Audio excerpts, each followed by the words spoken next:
Je m'appelle Yvette Gagé et j'ai 87 ans. Lors de la Libération, j'étais au Mans et j'avais 7 ans. Je vivais sur l'avenue Olivier-Euzet. La vie au quotidien, moi je la vivais enfermée chez mes parents. Ou alors chez ma tante à la campagne où j'avais été mise à l'abri. Parce que les enfants des écoles du Mans avaient été obligés d'être mis à l'abri à la campagne. Les garçons étaient à Nogent-le-Bernard et les filles à Ligny-en-Blas. Alors moi j'étais sur la commune de Maraîcher, à côté de Beaumont-sur-Sarthe. Il n'y avait pas de moyen de locomotion, donc les gens étaient obligés de circuler en vélo. Et je sais que mon père avait dit à ma mère, si tu veux aller voir tes enfants, il faut que tu apprennes à faire du vélo. Et donc, par nécessité, elle avait appris à faire du vélo. Le long des routes, ils entendaient des fois les avions qui passaient au-dessus, alors ils se cachaient dans les fossés en attendant que l'alerte passe. Pour moi, ça a dû durer 2 ans et demi. Je ne saurais pas dire, hein, j'étais petite, hein, mais parce qu'on m'avait inscrit à l'école là-bas. Et je me souviens que la directrice de l'école des filles, parce que l'école des filles, l'école des garçons, avait déjà pas mal d'élèves, donc elle me voyait arriver en plus, c'était dur. Ça, je me souviens que je n'ai pas eu un accueil chaleureux. Le souvenir, la joie des adultes, oui, lors de l'arrivée des Américains sur l'avenue. Alors que tout le monde était calfeutré chez eux, si vous voulez, dès l'arrivée, tout le monde s'est retrouvé dans la rue. Oui, oui. C'était le 8 août 1940. L'ambiance, ben, c'était l'euphorie générale, hein. Mais moi, compte tenu de mon âge, ben, je restais à la maison, hein. Je ne pouvais pas... J'étais trop jeune pour sortir au-delà de l'avenue Olivier-Euzet, si vous voulez. Mon père a vécu la guerre en tant que maquisard, comme il ne voulait pas aller travailler en Allemagne.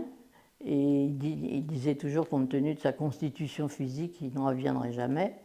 Donc il s'est caché toute la période de l'occupation. Sur l'avenue Olivier-Euzet, les Allemands étaient cantonnés, enfin il y en avait un peu partout, mais il y en avait dans les écoles, puisque les enfants étaient partis des écoles, et donc les Allemands, par exemple, ils étaient à Garnier-Pagès, là.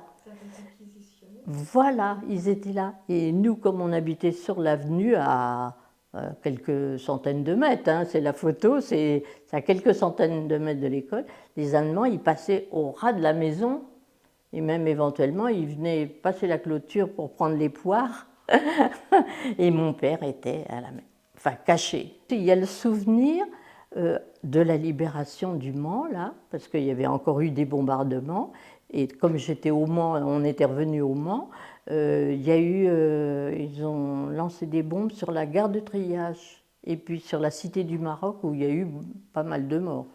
Ah oui, il y a eu une quarantaine de morts à la Cité du Maroc. Et ma mère avait ouvert les volets, c'était la nuit, et dit « Ah, regarde !» parce que c'était tout illuminé partout par les... Ils envoyaient des... Je ne sais plus comment ça s'appelle, mais pour éclairer. Et alors, mon père lui avait crié dessus « Mais ferme, ferme, ferme les volets !» parce que bon, effectivement, on ne savait pas trop où ça tombait. Et sur l'avenue, c'est même... Il y en a, il y a des ponts de sablés, là, qu'on appelle les ponts. Et là, il y a eu une bombe aussi qui est tombée. Mais pas sur le pont, enfin à côté, heureusement. Alors, donc, ils éclairaient, donc, oui, là, moi, j'avais peur sans...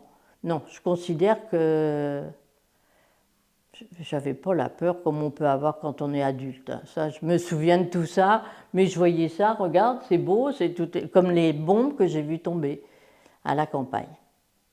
Hein? Là, j'ai vu dans le ciel ces trucs noirs. Et bon, mon père, parce que ça faisait pas tellement de bruit hein, tant qu'elles n'étaient pas tombées. Je dis, bah regarde, et mon père m'a plaqué au sol, c'était des bombes. Cette photo, à quelques mètres d'où j'habitais, il y avait un couple dont le monsieur travaillait au journal local, qui s'appelait La Sarthe, je pense, à l'époque. Et lui était photographe, enfin je ne savais pas trop ce qu'il faisait, mais je sais qu'il travaillait. Donc il a été tout de suite, il a eu l'idée de dire, il faut que je prenne les premiers Américains qui arrivent par l'avenue. Donc, et d'ailleurs, il était venu me chercher parce qu'il y avait tous ces adultes, mais moi j'étais encore à la maison, en tant que petite fille, et il s'était dit, il avait les drapeaux, et il s'était dit, bah, si on met, mais il n'y avait pas d'enfants. Il n'y avait pas d'enfants dans les rues. Alors il était venu me chercher, il m'avait, oh, bon, j'ai dit oui, bon, alors il m'avait monté. Et c'est comme ça que la photo a été prise. Il n'y avait pas d'autres enfants dans le quartier. Le jour ou le lendemain de la libération, oui. Le matin, enfin vers midi, je me souviens, il avait dit, enfin lui, il voulait la photo et sa femme est sur la photo aussi d'ailleurs. Oui, oui. Pour lui, c'était certainement quelqu'un qui était dans la presse. Hein, voilà comment est venue cette photo. Mais à côté de pour toute la petite histoire, enfin ça c'est...